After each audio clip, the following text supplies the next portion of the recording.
Hi, I'm Celia Craig and this is our Artaria Masterclass series. In lesson 1 we covered equipment, putting it together, getting all set up to play nicely. In lesson 2 we're going to start playing the oboe, blowing, breathing, listening and scales. So let's make some sounds. Reed is soaked, got the excess water off. I've checked that it's airtight by putting it in my mouth and covering the end over my finger. If you can suck it and it's pulling something and you know that it's not leaking because the air is not leaking out the sides. Right, to make a sound, let's make a sound on this. There's an aperture there, there's a little tiny gap to blow down and it should look like a nice oval, meaning that the sides have soaked enough that they're together. If there's a gap there, it's a bit of a problem. So my reed's ready to go. Now what I'm doing is I'm going to just rest it on the bottom lip here. I'm going to rest it on the bottom lip and then you put it together so you can't see your lips. You don't want to see your lips. If you can see the red bits of your lips, that's going to tickle too much. It's not going to work. So you want to sort of clamp it in a little bit. And then it's going to start building your dimples because you have to basically smile.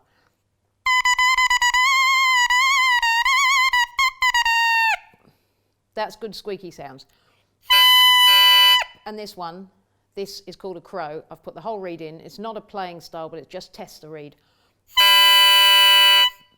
Now to do that, we need to have some really strong blowing. So there's a way that I practice this with my students. My beginners, I give them a balloon.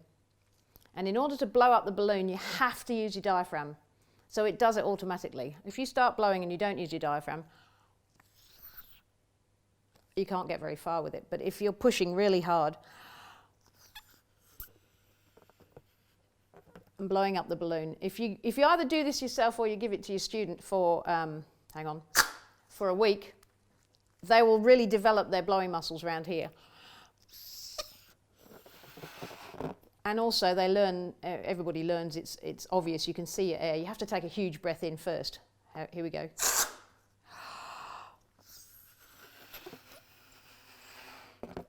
Anyway, that's very good practice. Very good practice for blowing because you do have to take a lot of air in on the oboe all the time. All ready to go. Now you might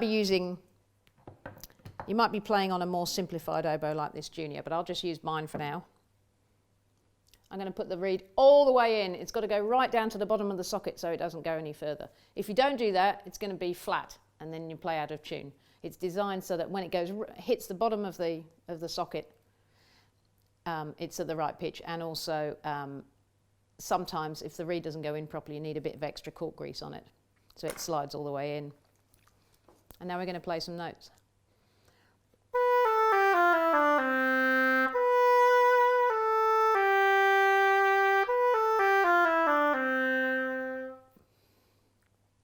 Where to put your fingers? These keys have the holes on. So you don't put your fingers on the keys with the little lines on them. There's ones in between each finger. You're going to put your fingers 1, 2, 3, 1, 2, 3. This oboe here has been designed for little hands. It's got offset on the third finger of both hands, and these keys are a little bit closer than they are on mine. So the junior oboe is designed for small hands, which is ideal for young players.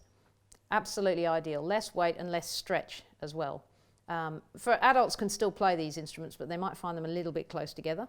But 1, 2, 3, 1, 2, 3.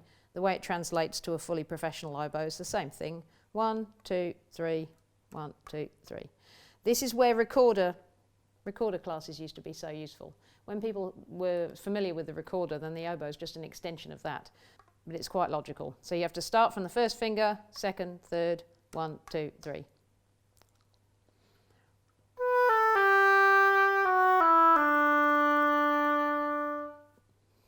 So now I'm going to show you how to finger the oboe, but you should be aware that there's there's two systems worldwide for oboe fingering, and I'm afraid I'm on the English one, which means that my oboes, this and this, have a thumb plate here.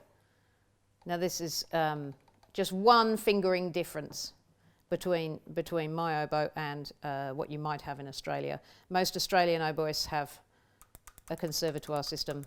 So I'm going to demonstrate with the conservatoire system, but I'm actually a thumb plate player.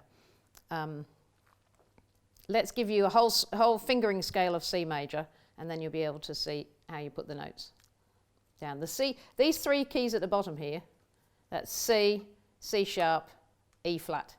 So I'm going to start with my finger on the C key, which is that one.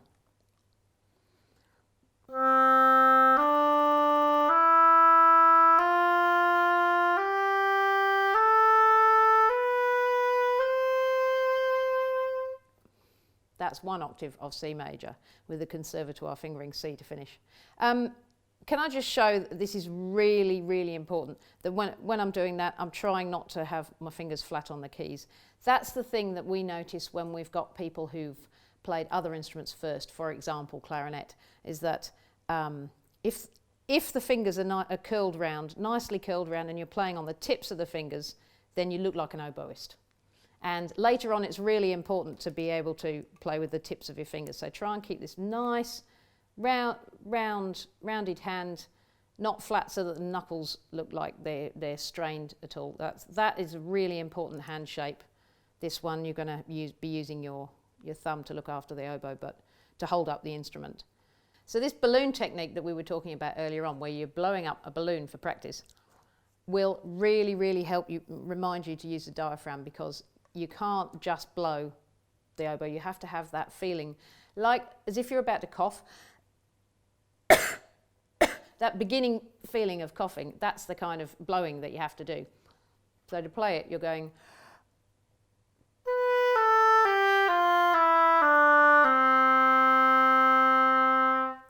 And there's actually quite a lot going on with the diaphragm blowing. I'll do it one more time.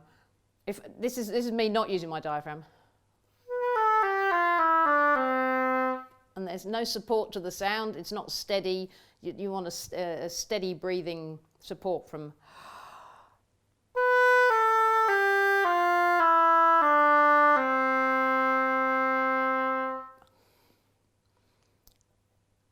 Let's do all the chromatic notes, seeing as you've got all of that C major done. Let's do all of the notes.